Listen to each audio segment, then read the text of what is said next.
Bonjour à toutes et à tous, c'est Ahmed, j'espère que vous allez bien, j'espère que vous avez apprécié le live de vendredi à midi. Je suis le roi des pigeons, si vous l'avez loupé, je vous le remets en haut à droite de cette vidéo. On a travaillé sur le market psychologie cheat sheet, ça peut être intéressant d'aller se positionner émotionnellement et je touche du bois, j'espère qu'on est bel et bien dans cette situation de pigeonnerie. Vous pouvez aller le regarder, c'est assez sympa, au moins on allait regarder les 30 premières minutes. Je vais tordre le cou aux idées reçues dans cette vidéo puisque je le vois encore beaucoup passer notamment sur les commentaires YouTube.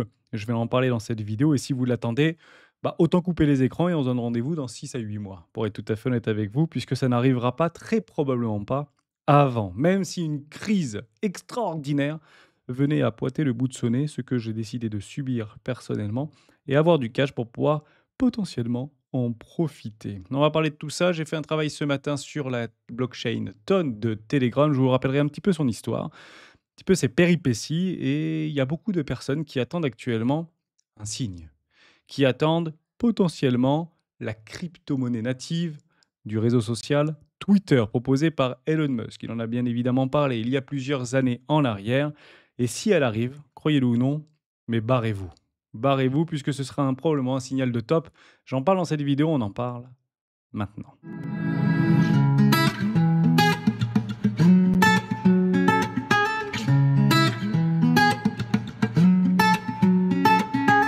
Juste avant de commencer, je vous invite toujours à rejoindre Score des rois du marché. Vous trouverez le lien dans la description. À l'intérieur, une documentation qui s'appelle la stratégie des 4 rois. N'hésitez pas à l'utiliser. Vous en imprégnez, vous en inspirez pour vous aussi. Trouvez votre propre style d'investissement, que ce soit sur le court, moyen, long terme, voire très long terme. Et si vous voulez la télécharger, c'est complètement gratuit. Le site internet lesroisdubitcoin.com. Cliquez ici pour la télécharger. Je vous propose une offre, encore 48 heures. Elle se trouve tout simplement ici. Vous avez la possibilité de rejoindre l'académie pour un mois, c'est sans engagement et indicateur EMA50 offert. Il coûte 79 euros, donc 79 euros payés, 79 euros offerts. Ça peut valoir le coup, honnêtement, hein, pour gommer tout biais psychologique. C'est que de la technique ici et ça permet de rationaliser des idées d'investissement. Que ce soit sur le court, moyen, long terme, voire très long terme, nous on l'utilise sur une time frame de référence en daily. C'est la time frame de référence plus communément utilisée par les traders et les investisseurs ou spéculateurs moyen long terme. Je vous le remets dans la description. 48 heures encore et après, terminé. Bon, je me pose une question assez simple. Est-ce qu'on va clôturer cette bougie trimestrielle dans le vert ou dans le rouge? Je me pose la question. Il semblerait que Bitcoin se réveille en ce début de lundi matin. On le savait, on l'avait annoncé il y a à peu près 15 jours. D'ailleurs, c'était un peu moins de 15 jours. C'était la vidéo, plus 50% dans 15 jours ou un truc comme ça. Je sais plutôt ce que j'avais noté. C'était juste en relation par rapport aux investigations qu'on avait faites du côté de Michael Saylor de MicroStrategy avec 21 milliards de dollars en obligations convertibles en actions ou en Bitcoin qui, logiquement, devrait se passer entre il y a 5 jours et maintenant. Donc, je pense que c'est lui qui est en train d'acheter. Et d'ailleurs, il y a une petite astuce que vous pouvez trouver. C'est qu'à chaque fois que Michael Saylor avait proposé, donc je ne vais plus sur Twitter pour le coup, même si j'ai retweeté un truc encore ce week-end, je ne vous le montrerai pas ici. Je vous inviterai à aller regarder du côté de Michael Saylor sur Twitter. Bah, en fait, il a marqué hier, il y a pas assez de pastilles orange. Et en fait, les pastilles orange, ce sont dollar cost average qu'il effectue sur Bitcoin. Et en fait, à chaque fois qu'il a posté ça, à chaque fois le lendemain, c'est un signal, si vous voulez, pour dire qu'il va acheter du Bitcoin le lendemain. Voilà, il n'a pas mis 24 heures pour acheter du Bitcoin, donc tout porte à croire que ce qui est en train de se passer ce matin même, c'est des achats du côté de Michael Saylor. Donc on aura la réponse d'ici 24 à 48 heures pour nous expliquer qu'il a acheté, je sais pas, 100 millions d'euros de Bitcoin, 1 milliard de dollars de Bitcoin, 500 millions d'euros de... J'en ai pas la moindre idée, on s'en fiche complètement. Mais en tout cas, on sait que c'est lui qui est en train d'acheter. Donc partez du principe que ce réveil, bah, c'est lui tout simplement qui nous réveille. Je vais faire juste un tout petit aparté par rapport à ce que beaucoup attendent du côté de la masse supply. Bon, ça, c'est une idée reçue qu'on a beaucoup. Et en fait, en faisant une petite analogie très rapide sur ce qui s'était passé dans le passé, on comprend bien que si on l'attend, autant couper les écrans maintenant et revenir que dans 6 à 8 mois, voire 12 mois. Je parle ici du quantitative easing, donc QE du côté de la Fed. On ne parle pas ici du QT, tightening. Pourquoi? Puisque il nous expliquait pas plus tard que la semaine dernière qu'il réduisait la pression vendeuse de ces ventes de titres au marché du côté de la Banque centrale américaine. C'est très positif. On passe peut-être de 20 milliards de dollars à 5 milliards de dollars par mois. Donc ça fait quand même beaucoup d'argent. Donc il y a une pression en mois vendeuse sur des titres, notamment indiciels. On est très content de l'apprendre. Maintenant, de là à remplacer ceci par du QE, bah, croyez-le ou non, mais il va falloir attendre longtemps avant que le marché réellement le prennent en considération. Je vous le montre en 1000. C'est très simple. Vous allez là-dessus et vous allez regarder la dernière fois qu'on a baissé les taux. Et vous pouvez regarder d'ailleurs précédemment, c'est exactement la même chose. En 2008, c'était tout à fait pareil. On va regarder très exactement ici, c'était le 15 mars 2020 où la Fed décide de mettre ses taux à zéro. En l'espace de, enfin vraiment en moins de 30 jours, il est passé aux alentours des 1,5, 2, à peu près 2% de taux directeur, un peu moins de 2, 1,5, à zéro en moins de 30 jours, bien sûr, acculé par Donald Trump qui était président à ce moment-là, et injecte 700 milliards de dollars sur les marchés en rachat de titres. OK, ça c'était le 15 mars. Le 23 mars, c'est plus 700 milliards de dollars qu'ils annoncent, c'est illimité. Alors là, le signal que tout le monde attendait, c'était juste incroyable. Oui, mais entre le 23 mars 2020 et l'essor des indices ou à défaut Bitcoin, si vous voulez, puisque beaucoup nous disent, et je suis tout à fait d'accord avec ça, que Bitcoin prend cette liquidité-là. Mais si vous revenez exactement en mars et que vous attendez par rapport à des cassures de nouveaux all-time high, bah, il s'est passé près d'un an en réalité. On a pris plus de 300 jours, quasiment 300 jours, avant de voir réellement une parabole du côté de Bitcoin. Donc c'est la raison pour laquelle je vous invite réellement à faire ce travail de votre côté, puisque même si on atteint le QE, et on y est tellement loin, qu'on le veuille ou non, eh ben, il faudra au moins 200, peut-être 250, 300 jours et pourquoi pas un an, donc entre 6 et 12 mois, avant de voir les premiers effets sur Bitcoin. On ne sait même pas quelle envergure ça va avoir. On ne sait même pas quels sont les actifs qui vont le plus performer à ce moment-là, etc. Donc, est-ce qu'on a vraiment besoin de ça pour voir le Bitcoin s'apprécier? Absolument pas. On a bel et bien suffisamment de news pour pouvoir voir le Bitcoin aller chercher les 150 000, les 200 000 ou les 250 000 dollars. Il faut bien comprendre quelque chose de fondamental. Bitcoin est une réserve de valeur. Beaucoup le considèrent comme un or 2.0. C'était intéressant de le savoir il y a à peu près 5 ou 6 ans en arrière, puisque c'est là, ou en tout cas de ce côté-là, que moi je me suis positionné très tôt. Donc c'est la raison pour laquelle, et ça fait mal au portefeuille, où j'ai essayé de superformer Bitcoin, puisque faire de la spéculation sur les marchés financiers en ayant 90% d'or, c'est complètement idiot.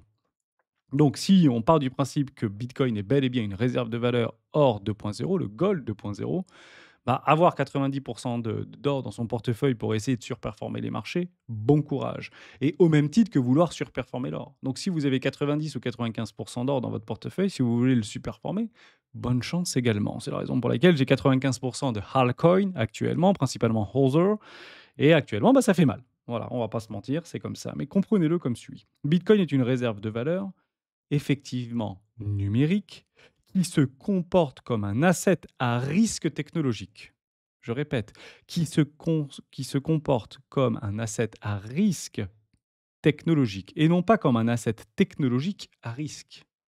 Donc c'est d'abord un asset à risque avant d'être technologique. C'est assez intéressant de le prendre comme ça.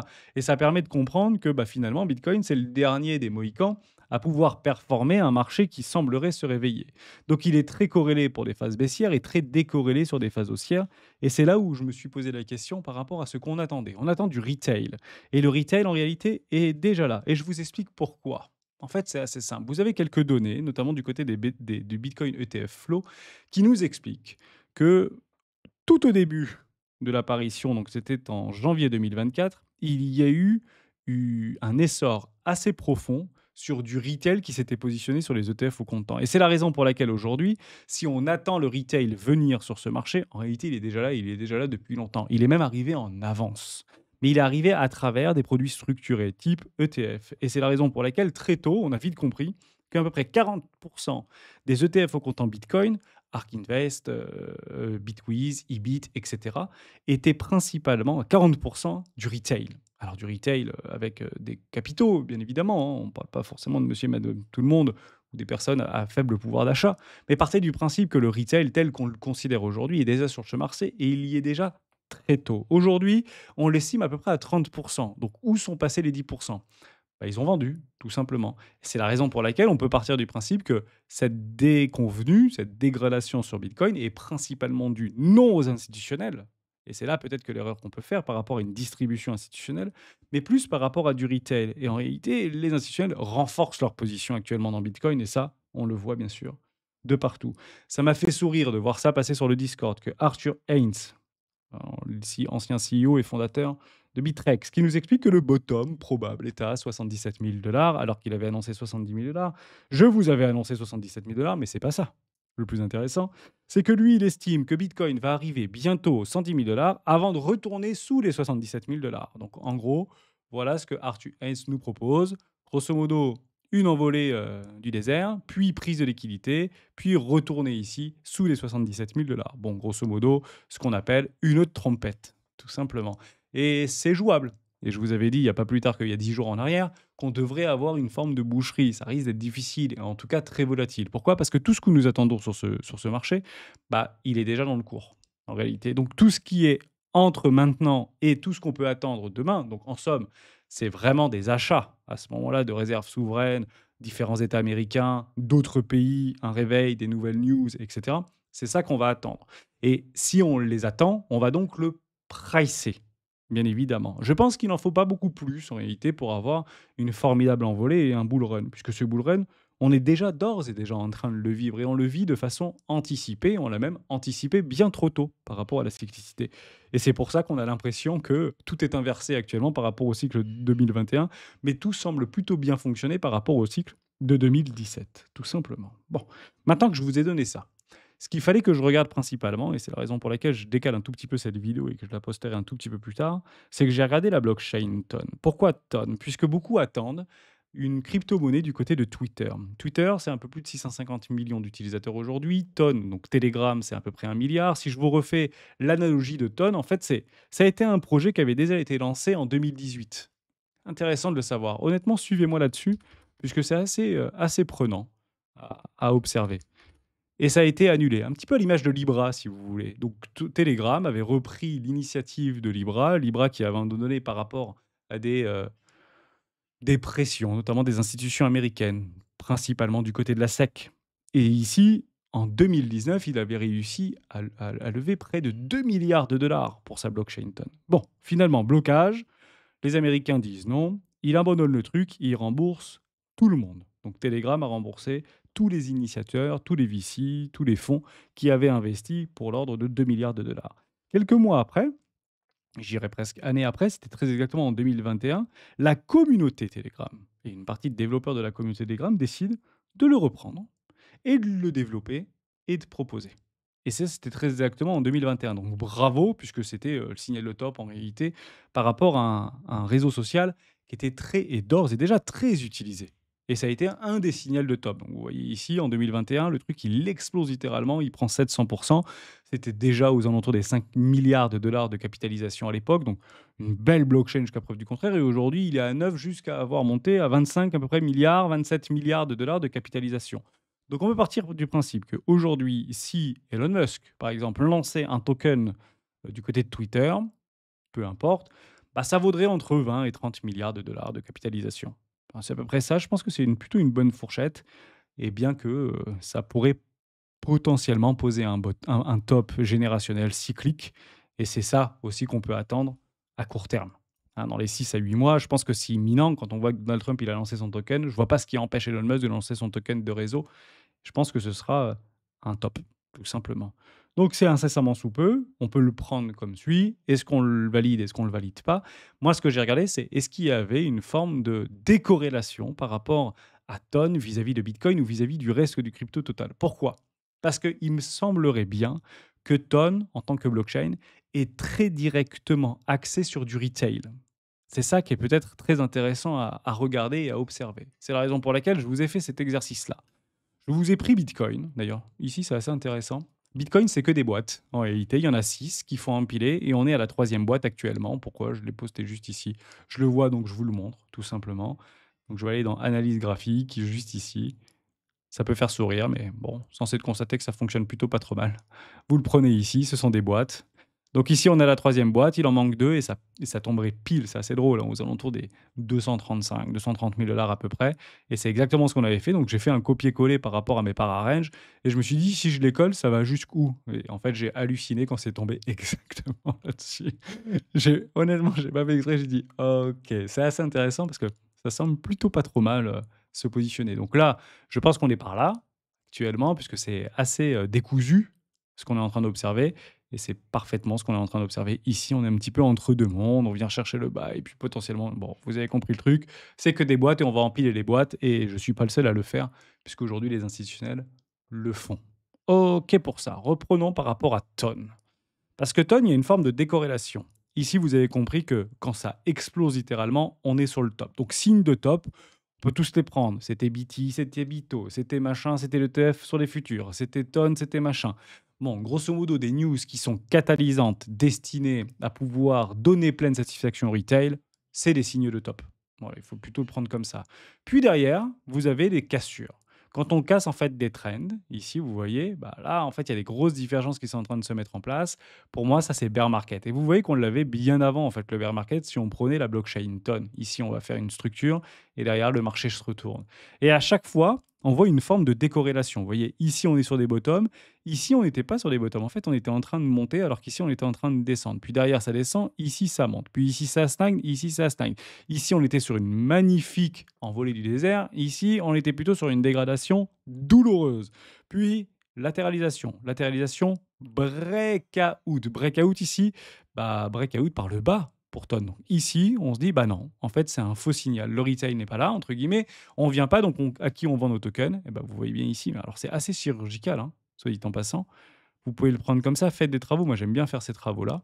Je vais vous le zoomer très très fort. Et vous allez voir qu'on a eu le signal juste avant. Vous voyez, au moment où ici, on casse la structure, juste là, vous voyez, on dégrade. On était très exactement ici, on dégrade, on vient chercher la liquidité et on se dégrade. Intéressant, hein. On va faire quasiment un nouveau plus bas. Donc, Ton ne nous a pas donné le signal. Derrière, Ton nous donne un signal.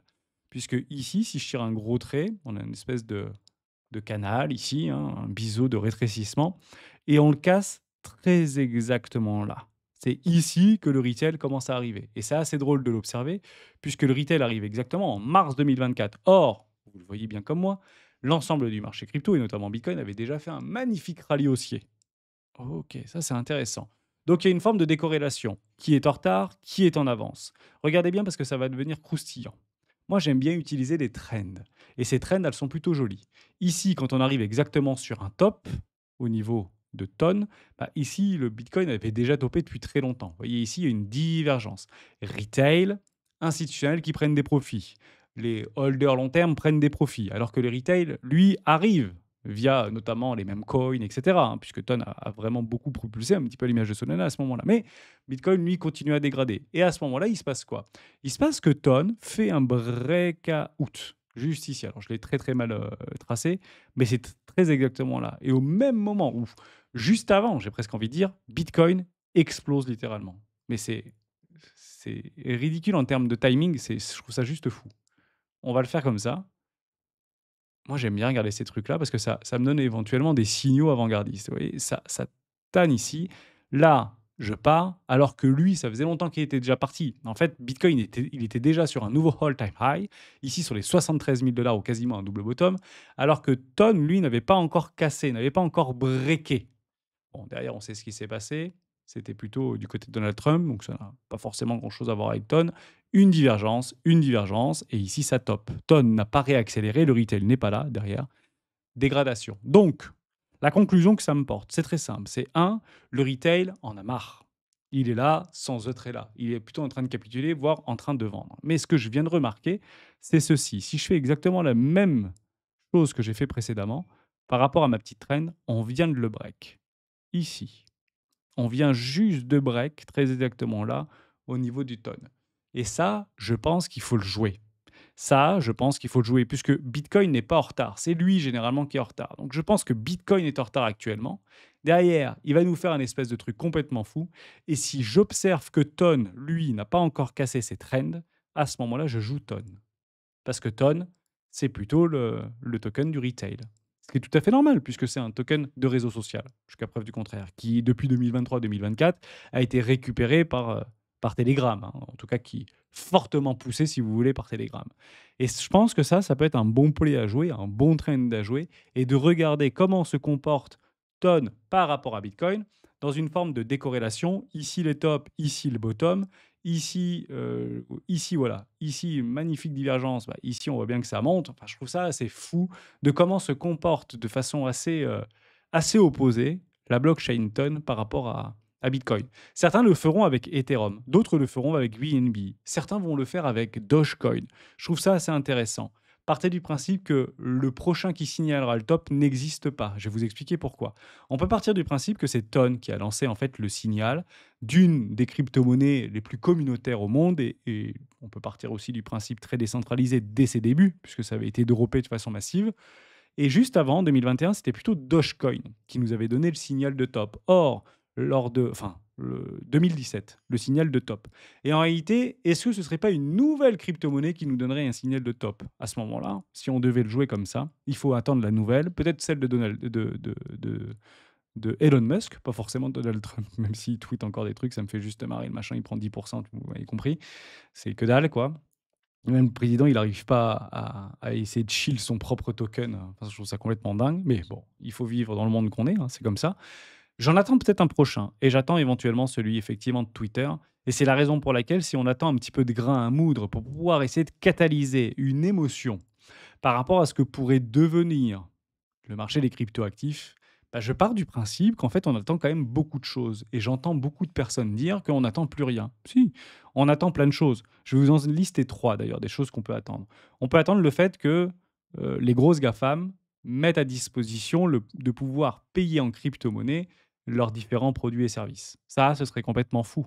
Ça permet encore de catalyser. Et en plus, ils ont le feu vert de l'administration Trump aujourd'hui. Donc, il ne faut pas qu'ils s'en empêchent en réalité.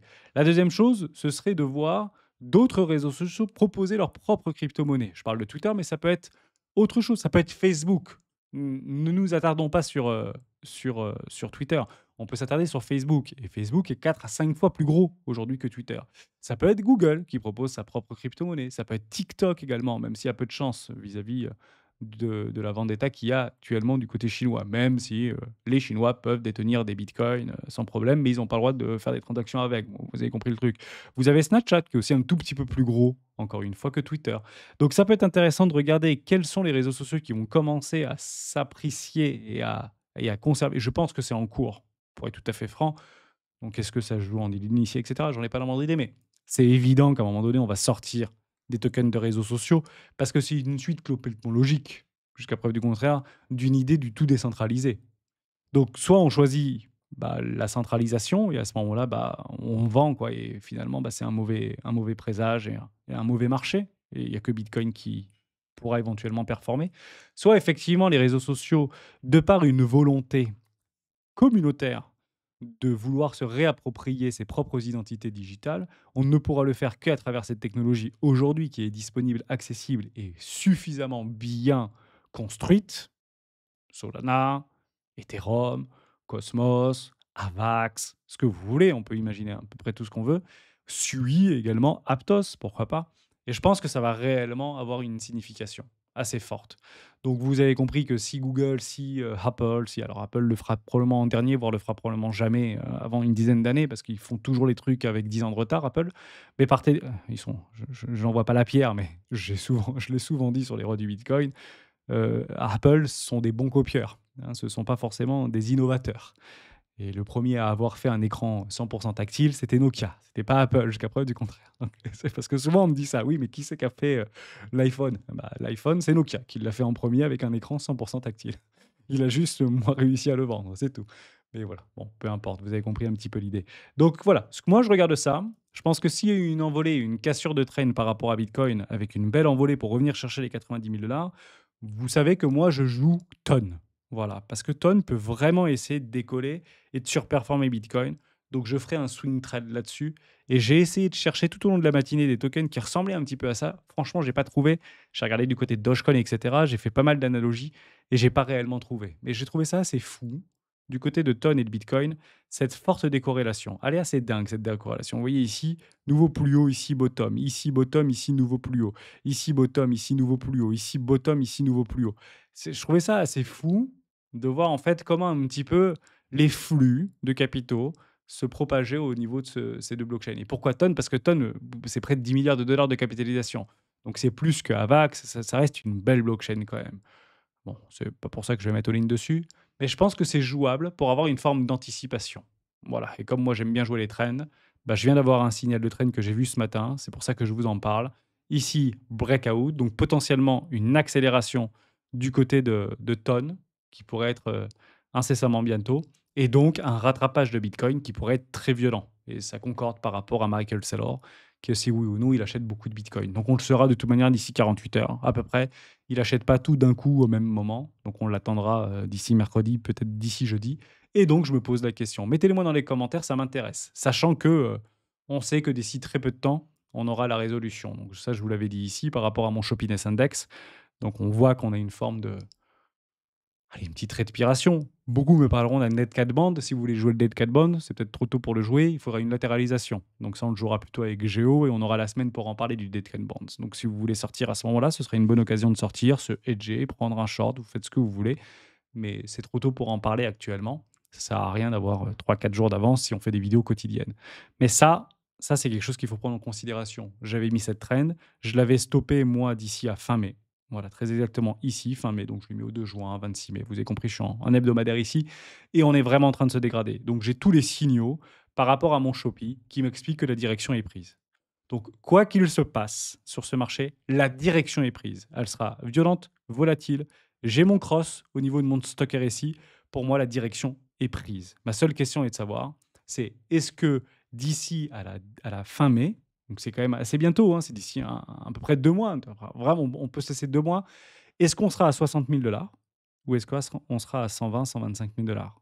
C'est exactement ça qu'on joue. Et ce qui est intéressant, c'est qu'on va pouvoir le jouer en simultané. Ceux qui sont bears pourront le jouer sur un Dead Cat Band. Donc, qu'est-ce que c'est un Dead Cat Band? C'est très simple. Vous attendez une forme de retour haussier, vous avez des cassures de trendline, vous vous mettez un petit Fibo et vous pouvez le jouer dans une zone de rechargement d'achat. Premier arrêt, première position, puis zone de rechargement d'achat. On est ici sur les 100 000 dollars, prix psychologique, gros FOMO, puis on va peut-être chercher les stops et derrière on ira chercher les 60 000 dollars. C'est un peu ça l'idée. Donc, vous pouvez construire des shorts de couverture, vous pouvez prendre des puts, mais je pense que le plus important, ce sera sur les expirations de fin mai. Voilà, je pense que c'est là où éventuellement il y aura de l'argent à faire pour pouvoir sortir de ce range, résoudre ce range, que ce soit par le haut ou par le bas. Moi, vous me connaissez, je joue la hausse personnellement. Mais vous n'êtes pas obligé de me suivre là-dessus. Moi, je suis assez flexible et je suis assez patient. Donc, moi, ma promesse, elle est plutôt d'ici 6 à 8 mois. Merci de m'avoir écouté. Vous avez maintenant tout le contenu et on peut regarder ça avec une grande attention. J'attends tout simplement d'avoir ce tweet de Michael Saylor. Et logiquement, après un tweet de Michael Saylor, que fait le cours? Il latéralise. Donc on peut avoir une augmentation dès aujourd'hui hein, qui va chercher plutôt haut, quelque chose d'assez violent. Et je vous le dis, si je l'observe, à ce moment-là, je joue plutôt tonne, moi, à très court terme. On continuera à en parler avec les académiciens un peu plus tard que tout à l'heure. Et je vous donne rendez-vous demain dans une vidéo d'Héros du Bitcoin. Ciao.